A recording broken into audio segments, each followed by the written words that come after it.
Americans often say they want bipartisanship, but again, why? Bipartisanship brings us some of our worst laws. People say that they hate Congress, and they are right to hate Congress. It's filled with pandering opportunists, and when those opportunists get together in bipartisanship, they pass awful rules. Last year, Congress repealed the law that prevented them from trading stocks based on inside information. That vote, where they feather their own nest, was unanimous. Without objection, the bill is passed. Before they okayed insider trading for themselves, they gave us ethanol mandates, farm subsidies, and the wasteful stimulus package, all thanks to bipartisanship. Female additional screening?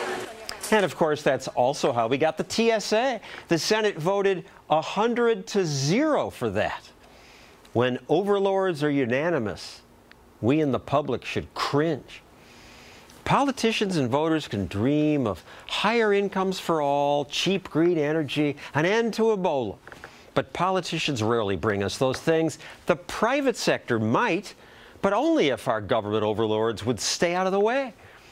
When the overlords say, yes, we can, we should say, no, you can't. Not if we means government. Government cannot, and it shouldn't try. In fact, here's a whole book that explains how they can't. They can't.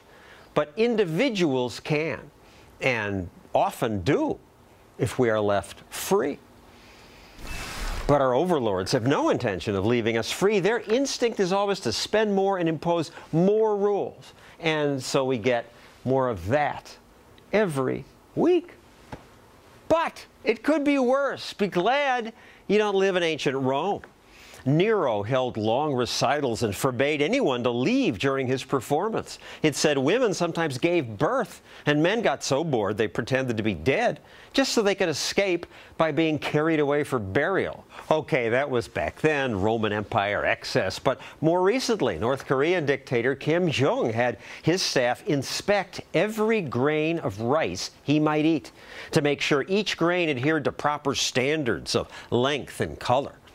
I guess he's the ultimate bureaucrat. The dictator Pol Pot killed anyone he considered an intellectual. He killed some just because they wore glasses. Muammar Gaddafi employed a squad of female bodyguards, all virgins, allegedly.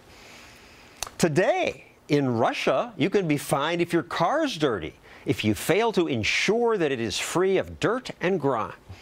France requires all drivers to carry a breathalyzer with them in their cars.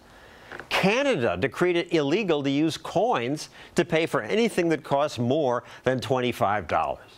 The least productive Congress in American history. The mainstream media routinely complain about the do-nothing Congress. But why? We're better off with a do-nothing Congress, or at least a Congress that does less. Much of what Congress does in the name of solving problems takes our freedom, increases spending, and ends up creating worse problems. I'm happy when we have gridlock.